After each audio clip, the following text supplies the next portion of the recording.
Apa tim favorit Bapak di Piala Dunia? Saya sebenarnya memfavoritkan Prancis ya. Menurut Bapak, siapa hebat Ronaldo dengan Messi? Ronaldo lebih kepada faktor-faktor di luar bolanya tuh.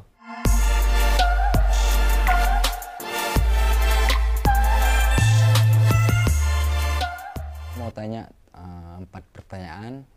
Mau 14 juga boleh. Jadi yang pertama, Ya. bagaimana Manchester United dan Ronaldo untuk sekarang menurut Bapak? Ada dua era ya, Manchester bersama Ronaldo. Ya, jadi pada saat Ronaldo masuk, di mana Ronaldo menjadi bintang, ya, Manchesternya menjadi hebat, dan Ronaldo pun menjadi hebat. Jadi belum tentu Ronaldo akan bisa sehebat seperti sekarang kalau tidak diketemukan oleh Sir Alex dan bermain di tim yang betul-betul membutuhkan dia.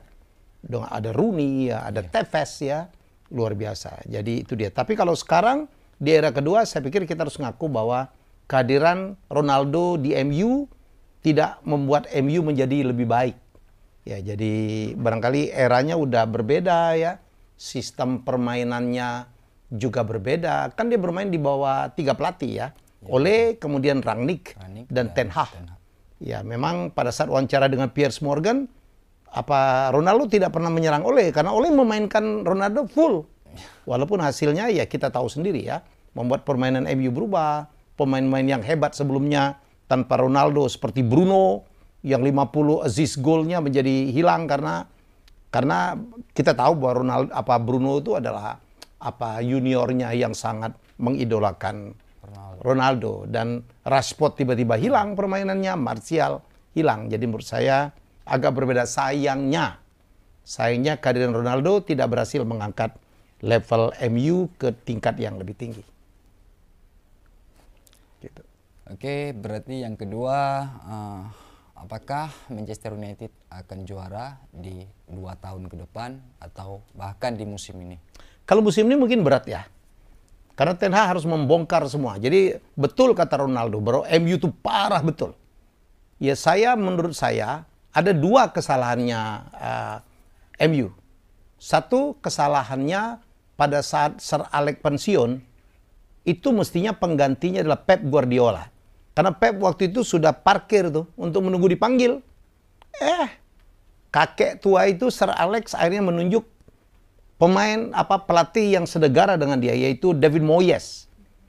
Ya, dan akhirnya Pep diambil oleh Manchester City.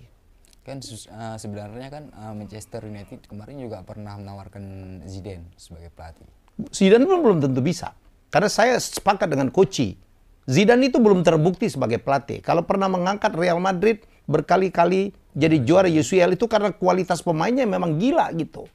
Zidane belum terbukti sebagai pelatih. Jadi menurut saya kita bisa berdebat untuk itu gitu loh ya. Jadi menurut saya sekarang dapat pelatih, terus terang saya adalah suka betul gitu. Karena Rangnick itu kita pikir orang Jerman keras, enggak juga. Dia enggak bisa menguasai ruang ganti. Termasuk tidak bisa menguasai ruang ganti. Di situ ada Ronaldo, ada Jesse Lingard yang tukang bisik, tukang bocorkan itu gitu. Dan Ten Hag punya caranya sendiri walaupun hubungannya tidak harmonis dengan Ronaldo. Dan memang pemain MU harus diganti semua. Martinez, 5 pemain yang direkrut oleh Ten Hag semuanya perform. Lisandro Martinez, Betul. Tyler Malaysia, Anthony Okello, kemudian Casemiro udah bagus, dan Eriksen. Keren banget. Jadi menurut saya lebih banyak lagi pemain-pemain harus dibuang. Wan-Bissaka buang, Maguire buang, ya jadi pemain-pemain yang males-males dibuang semua. Jadi dan udah bilang kemarin Ten Hag, dia butuh 10 pemain untuk membangun MU. Dan sekarang 10 pertandingan terakhir bagus sekali loh. Cuman baru kalah sekali dan 2 kali draw. Sisanya adalah menang, termasuk melawan tim-tim Big Six. Ya betul. Arsenal menang. Menang lawan Arsenal, menang lawan Liverpool, menang lawan Spurs, hanya kalah dari Manchester City. Imbang dengan Chelsea. Imbang dengan Chelsea. Ya mesti menurut saya di situ peluang untuk menang itu lebih besar. Lebih besar, betul. Ya, oke. Oke, jadi kembali ke Piala Dunia. Apa tim favorit Bapak di Piala Dunia? saya sebenarnya memfavoritkan Prancis ya. Saya memfavoritkan Prancis, tapi ini Benzema udah cedera, ya. Saya lebih yakin sebenarnya Argentina kali ya. Argentina atau Brazil, tapi Brazil pemain belakangnya kan tidak cukup kuat. Yang sangat-sangat solid balance itu adalah Argentina, tapi sangat tergantung. Karena Messi pun kemarin diberitakan juga tidak terlalu fit. Sehat juga, tidak terlalu fit. Karena ini akan memainkan banyak pertandingan loh. Ya kita tidak akan pernah tahu. Jadi menurut saya yang sangat berpeluang itu Brazil, Argentina, Prancis. Bapak, siapa hebat Ronaldo dengan Messi? Kalau secara skill ya, secara kita bisa berdebat ya, itu susah ya. Iya, betul. Susah. Sama aja dulu menjawab siapa lebih hebat, Pelé atau Maradona, sama itu. Kalau saya lebih suka Ronaldo, lebih kepada faktor-faktor di luar bolanya tuh. Kalau apa ya, prestasi mungkin imbang-imbang lah ya. Messi menang Ballon d'Or gitu-gitu, tapi Ronaldo skor lebih banyak. Ya, kemudian Messi baru 2 klub, tapi Ronaldo udah menunjukkan kehebatannya di berbagai klub gitu ya, di berbagai liga di Eropa. Kita bisa berdebat untuk itu. Nah, saya itu kagum dengan Ronaldo, kenapa? Karena faktor di luar bolanya.